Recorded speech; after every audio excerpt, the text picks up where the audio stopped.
Hello, this is Fuzer coming at you with another StarCraft 2 netcast. Today we have game number 2 between these two players, Fuzer and Ret. If you have not seen game number 1, go ahead and click the annotation below and it'll take you to that video. But if you're still around, I'll assume you have seen it, and we're going to go ahead and jump in and introduce these players. Spawning down here in the bottom left-hand corner of Daybreak, we have the red Terran player representing Team Exelon Gaming. His name is Exelon Gaming's Fuzer, and he is the Finnish Terran player, currently up 1-0 in this best of 3 series. We're going to see if he can close it out, or if his opponent, spawning up here in the top right-hand corner of Daybreak, spawning as the blue Zerg, and he is the Dutch Zerg representing Team Liquid. His name is LiquidRet. He is known as the king of drones, but unfortunately in that last game he got hit by a proxy 2-Rax and was not really able to make a comeback into that game. We're going to see how he's going to play this game out, as it looks like it might be a little bit more of a standard game. Now, once again, currently up 1-0 in Fuzer's favor, and Fuzer going ahead and popping down that barracks over at his normal main base, as opposed to somewhere crazy in some kind of proxy positioning. And that means that this game is going to be a little bit more normal, more likely. And I think it's definitely going to fall a little bit more into LiquidRet's favor. Now, Fuzer definitely did a very good job following up all of that big aggression that he did with the proxy 2-Rax, and kind of taking the game with a nice little timing push, as well as taking additional expansions. But Red Cam was in a pretty interesting position, just in terms of the fact that he was able to get to a pretty relatively decent drone count. Now, he had a lot of trouble dealing with a lot of that aggression, but you know, I think that the late game of Ret is going to be a little bit stronger than Fuzer, just based on what I saw in that last game, as I think Fuzer did manage to build up a little bit of energy on those command centers. Maybe was not managing his economy quite as well as Ret was. But at the same time, Fuzer has been shown to have some pretty good decision making in terms of all of that big early aggression. So we're going to have to wait and see if Ret is going to be able to hold off any kind of early aggression. Now, we do actually end up seeing a spawning pool going down for Ret after the hatchery. So it looks like Ret saying, hey, you know what? Last time you just got lucky. I'm not going to let it happen again, and just going to go ahead and go for that exact same kind of opening. Going to feel safe against the possibility of a proxy 2-Rax. Now, of course, he does now know that this is not a proxy 2-Rax, since he knows that that command center is already down, as well as seeing that little barracks over there with, I believe it was a drone. But of course, in the meanwhile, we do see actually a nice little bunker placement over here. It's going to put on just a tad bit of pressure. It's not a huge all-in or anything, but it's going to force LiquidRet to react a little bit. I think this is a really nice decision.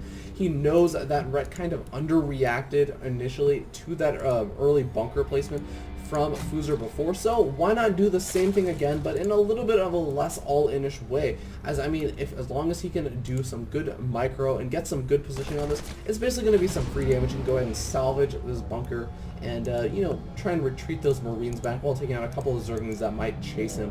Now, of course, these Zerglings over here are actually going to do a nice little thing. They're going to go ahead and try and intercept any reinforcing Marines, and I really like that decision making from Fuzer, or sorry, from Red. But we do actually end up seeing there are still these 2 Marines over here, but of course, what are they really going to do? Are they going to try and pop out? This Queen itself can probably defend against those 2 little Marines over there. But we do see the Zerglings actually making their way over to the natural expansion of Fuzer, and they're actually going to be able to pick off 2 of these Marines. No, actually only get 1 of them, and then are going to retreat. Looks like he just wants to keep those alive for scouting purposes. He's going to go ahead and make sure to see, hey, what is my opponent up to? Is he still producing Marines? Is he going for that immediate factory into the reactor? And now he didn't actually end up seeing the reactor or the factory, as we can see over here. He just kind of poked over at the front, but still got to see a little bit of what exactly Fuzer was up to. Now, we do see these 2 Marines trying to be as annoying as possible. Actually managed to snipe that creep tumor. That is a very nice win.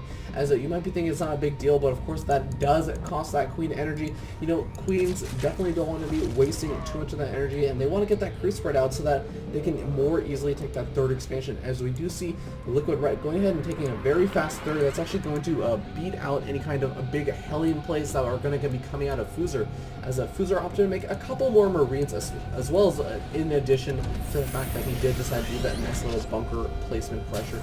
It does end up delaying your Hellion play a little bit longer, so he wasn't quite able to get any Hellions out to try and put a little bit of pressure on that third, stop it, and make it a little bit harder for it to be thrown down. But of course, LiquidRet going to go ahead and get out a couple of Zerglings now. He does not actually have Zergling speed on the way at all. So it's going to be very, very interesting. I'm really curious to see how LiquidRet is going to go ahead and try and hold off any kind of this Hellion aggression that we are going to be seeing coming out of Fuzer.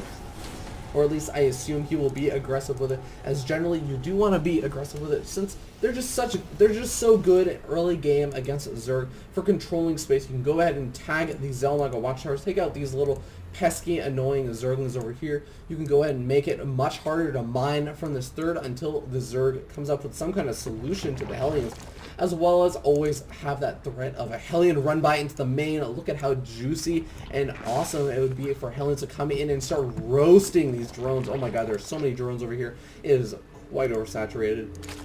Now, of course, we do end up seeing that Ret has not really gone for that layer tech quite yet. And we actually see the Hellions running in. They might actually go for the main. No, they decided to go for the natural, but there are a huge number of drones over here. Oh my god, quite a few getting roasted, not a shot over there. And now we do see only 2 Hellions left over, but the drones are going to come back and start safely mining and do take a couple of shots. And now we do end up looking to see 5 drones killed. That's actually really not too bad for Fuzer, considering he only really ran in with about 4 or 5 Hellions, I believe. But of course, the follow-up is going to be Cloak Banshees. Cloak also on the way as well.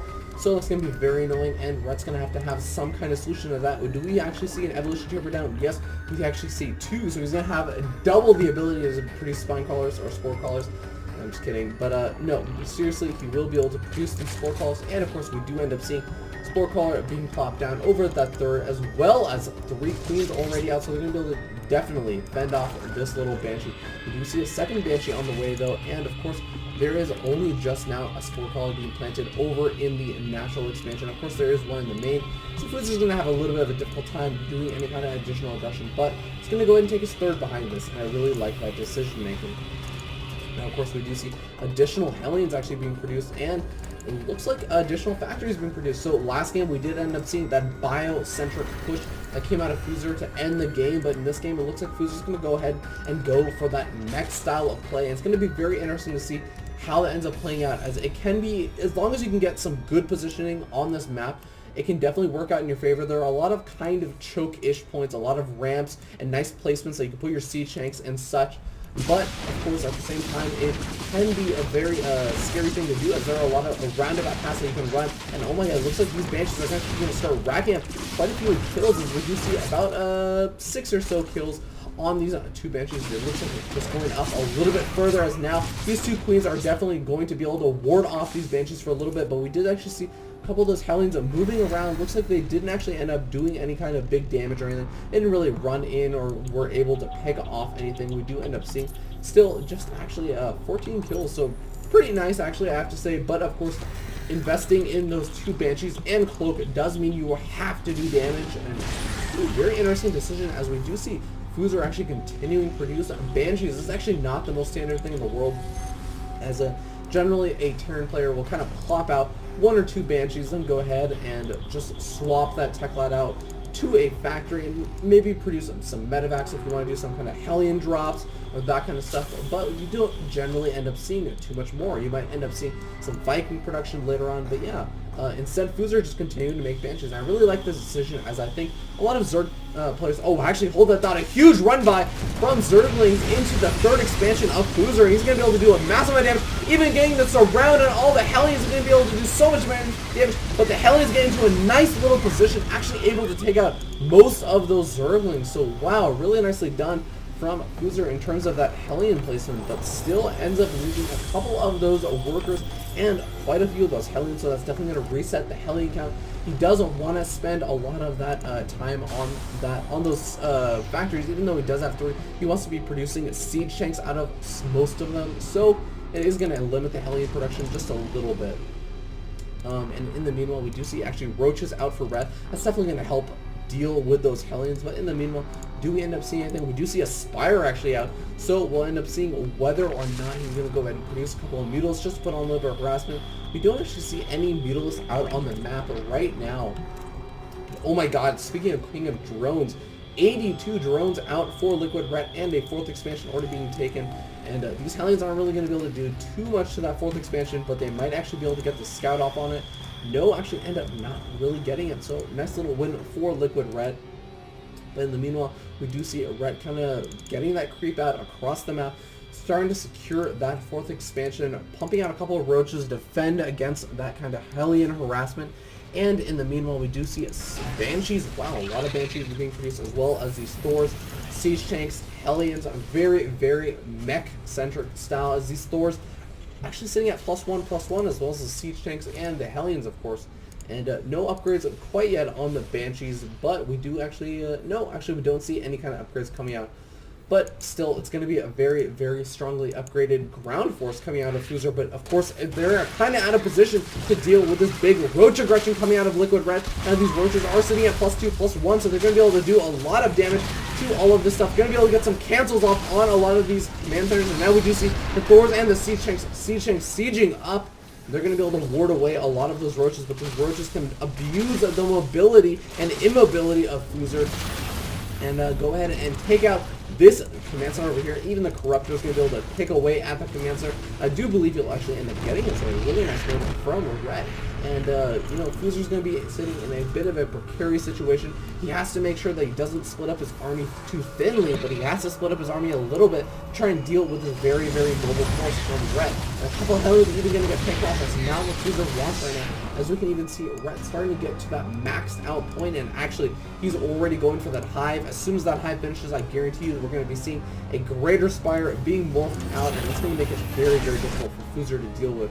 As you can see, he does still have that one starport producing those, or trying to produce that Raven. He was a supply block for just a little bit, but I'll actually hold that though. We do see the Banshees coming out doing a lot of damage to those roaches. Those roaches really just cannot engage right now until he finally does get some kind of answer to those Banshees beyond just the Corruptors, as he doesn't even really have an Overseer over there. And also, those Thor Siege Tanks are going to do so much damage to those roaches. But again, he only really has this one starport on a tech lab, and he's not going to really have the Viking production to really deal with this greater Spire tech. So we're going to have to wait and see if Fuzer's going to react in time to get out some kind of answer to Ret's eventual tech choice transition. Now we do end up seeing a 4th being secured by Fuzer. Now this is a little bit later than Ret, but Ret really just using this 4th for the gas geysers. That's really going to be the limiting point of his build. Now we do see a couple of roaches making their way across the map. I love this, abusing the mobility of your roaches to go ahead and do these kind of counterattack things. You could come in over here to the 3rd and force Fuzer to pull back this very, very immobile force of Siege Tanks and Thors to try and deal with this. Now, of course, the Banshees could go ahead and just immediately react without really having to move the rest of his army, but no, he's going to go ahead and unsiege a bunch of his Siege Tanks and his Thors and move all of them over here to try and deal with these roaches. Now, of course, Ellie's actually getting a lot of roasting damage on those roaches, and eventually they will be able to kill them all off. But of course, just pulling this army completely out of position constantly is really just making it very annoying and difficult for Fuzer to ever really push across the map. And that's what Ret is doing. He's buying time with these roaches. He's not trying to end the game by trying to do some amazing harassment that's just going to completely decimate his opponent's worker line with those roaches. He realizes that's going to get cleaned up relatively easily, especially since his opponent has all of those Banshees, those Thors, those Siege Tanks, but bought time long enough to get this huge Broodlord cannon, and now oh my god, do we see 7 Vikings being produced at a time? Hold that thought. Look at this giant number of starports. Oh my god, he might actually be able to have some kind of answer to this Broodlord transition. And this is amazing and really a testament to how good Fuzer's economy is right now. You do see the Broodlords trying to come in. They're doing a little bit of damage, but only really a couple of Vikings that actually, no, a pretty decent Viking count out right now. And they're going to actually be able to drive back that Broodlord army, as you know, is a little bit misleading, as all of those Vikings were very, very well spread out. And now we do end up seeing a couple fungal growths being thrown down on those Vikings, but it's just not going to be enough, and Ret is forced on the retreat for a little bit. We see a couple of extra Corruptors coming out from Ret. Now he is going to be maxed out, so that is going to make it a little bit difficult for him to actually morph in any additional Broodlords, and actually see a second Spire going down somewhere. So that's going to allow him to get those double upgrades. And you know what I'd really like to see out of Ret would be maybe an Ultralisk Cavern, just to be able to switch up that tech in the future so that once he does end up losing a lot of those Broodlords in that big engagement, he can go ahead and reinforce with some Ultralisks. And I think that once those Broodlords force a lot of those siege tanks to be killed off, especially force them to unsiege due to that friendly fire capability from those Broodlings, then he'll be able to come in with those Ultras, do a massive amount of damage, and also tank a lot of damage. And especially since, you know, this huge Viking cloud is going to kind of go to waste. Vikings don't really do a whole lot of damage when they're in the air to Ultralisks, as Ultralisks are kind of ground units, and Vikings in the air don't really damage ground units, so kind of simple logic there.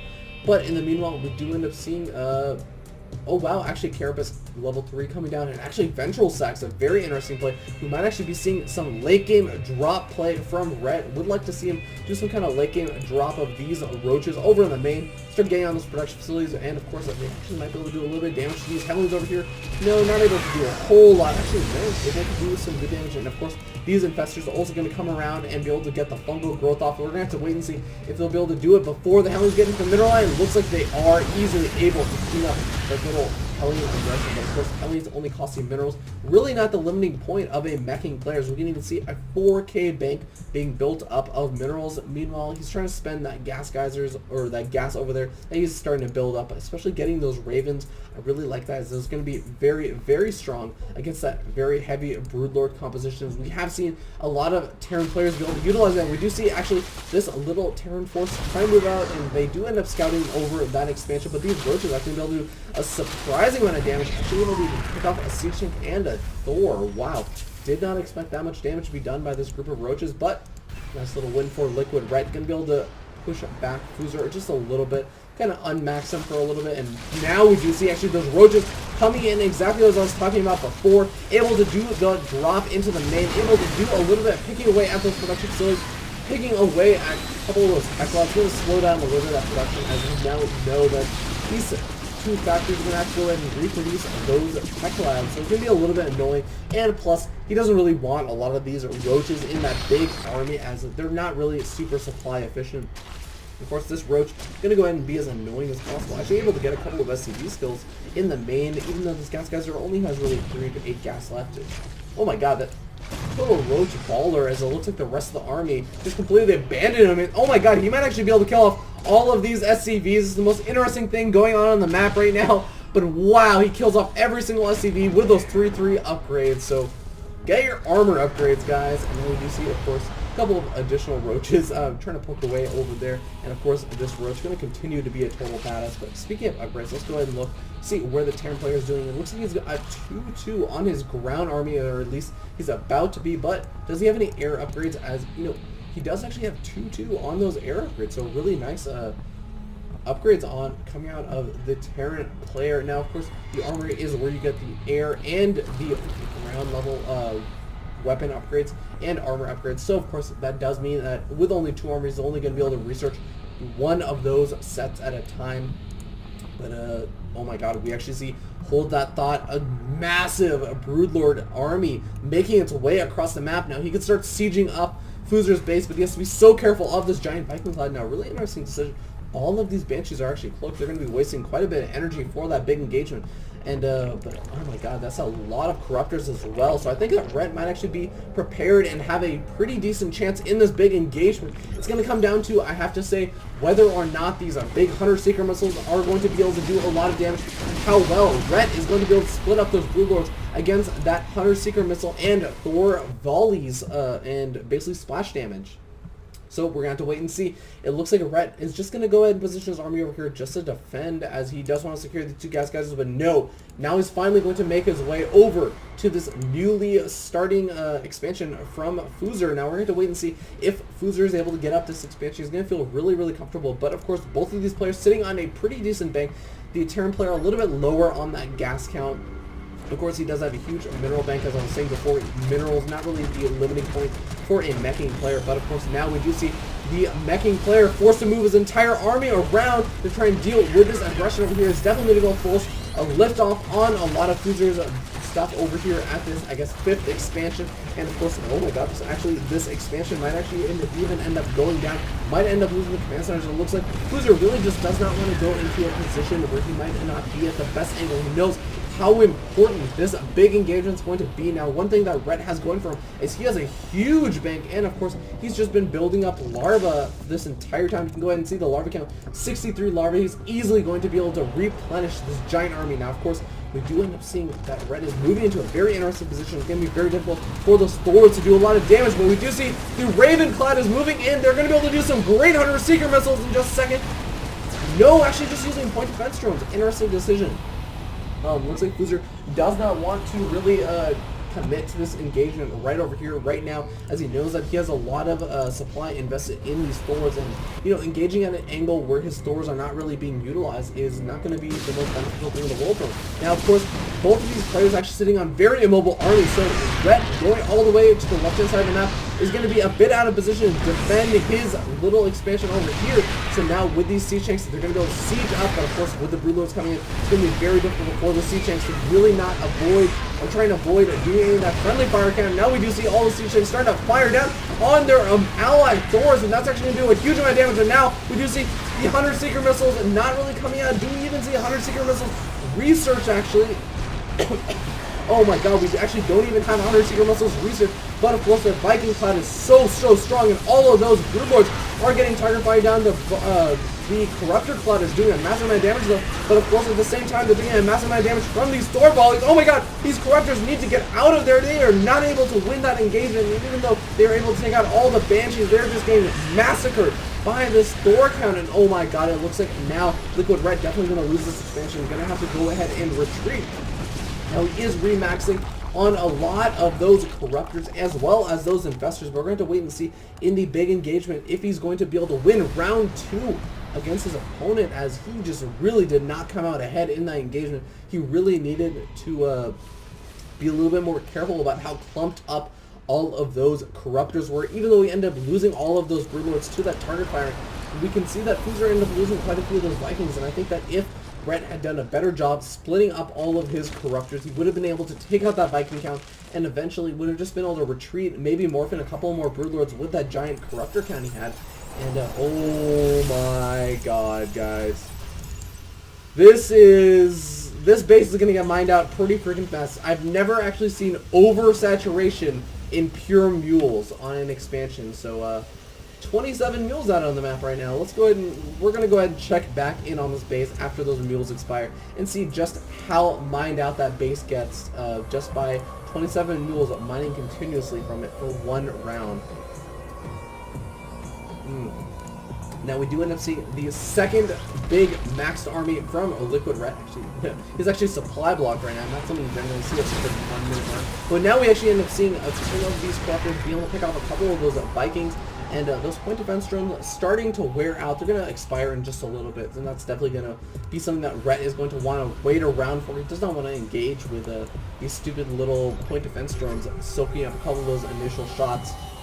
But now we do see Ret moving in. He's going to be able to put on a little bit of aggression once again over here at Fuzer's expansion. Now, of course, we do see in the work account that there are still 41 SCVs on the map, so he wants to build those command centers to try and deal or get rid of those SCVs, but we just see the big giant concave of Viking, and that's definitely going to favor Fuzer. We can even see Ret knows it. He is on the force on the retreat, and all of the Broodlords are completely massacred, and even the Hunter-Seeker missiles finally going down, massacring once again that Broodlord and Corruptor cannon, and now he is forced on the retreat, but I don't think he's even going to get away with a lot of those Corruptors. Only 2 remaining, and they're both in the red. And now look at this giant Viking cloud still left over with those 3/3 upgrades.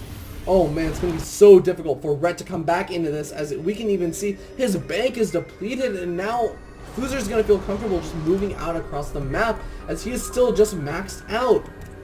And we do see actually 4 Thors additionally being produced, so that's definitely going to be helpful. And think about it, even if Ret is able to somehow clean up this army now, I mean, he's definitely not going to be able to do that. I mean, he's sitting at 140 supply, and a lot of that's in Zerglings. Oh man, that's just not the army composition we want right now.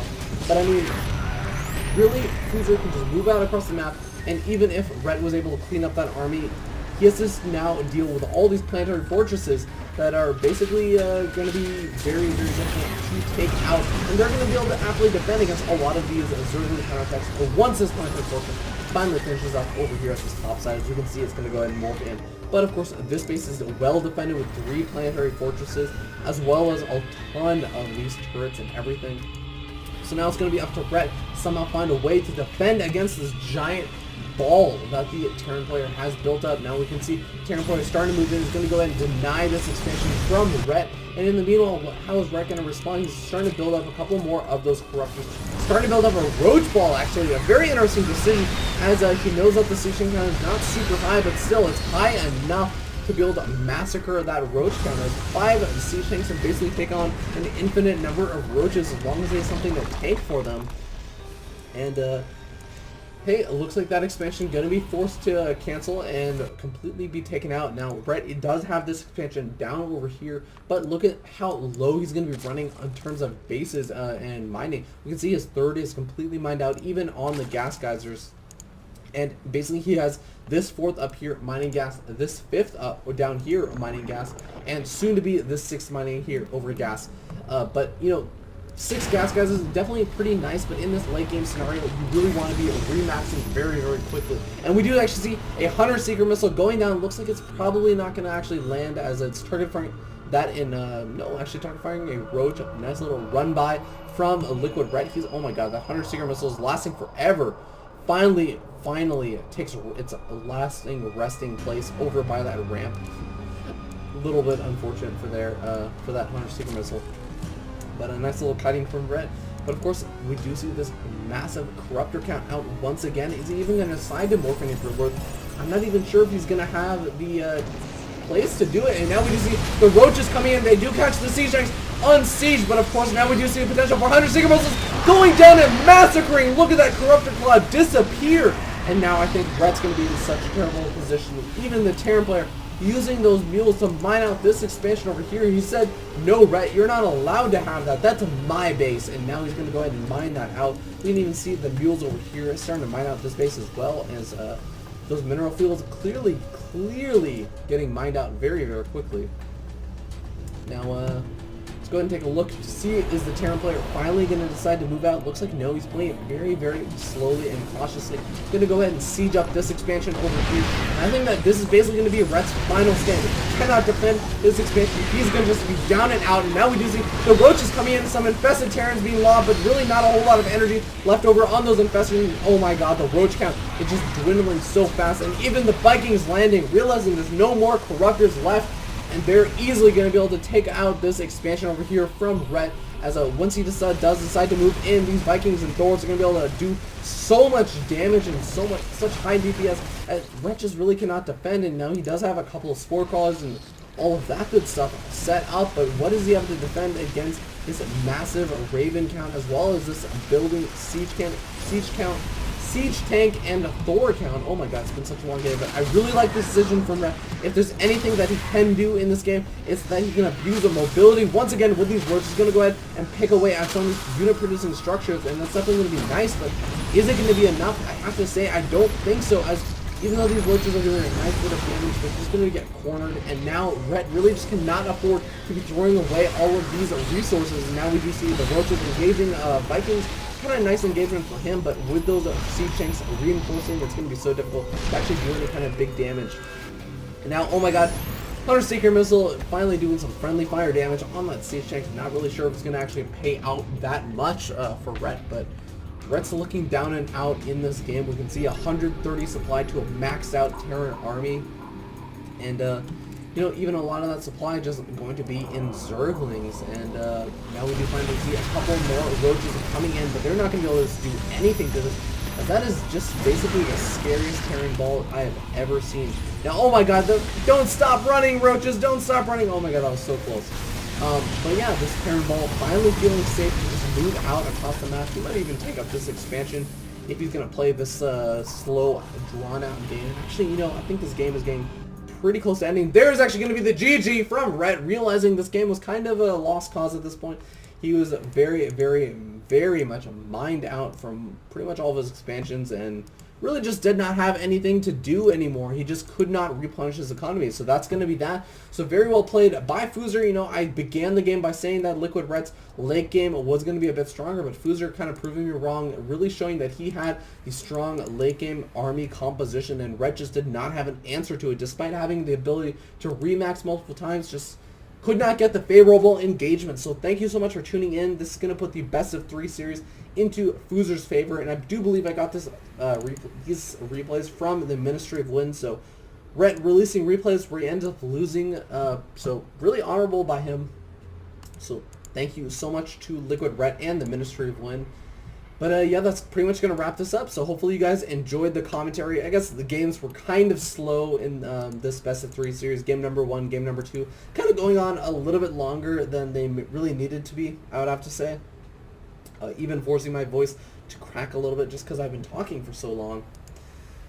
But yeah, that's pretty much going to be it. So if you guys enjoyed my commentary in any capacity whatsoever, please go ahead and like and subscribe and do all of that good stuff. I also have a Twitch TV account. That's going to be twitch.tv/FearDragon64. And also send your replays over to feardragon64@gmail.com. I'm actually going to be commentating for a team league. It's going to be the underrated team league, and that's going to be starting up in about 2 or so weeks. I believe the first day it starts is going to be September 24th, but don't quote me on that. So go ahead and check that out. I'm sure that you can find the thread on Team Liquid. I might even provide a link below.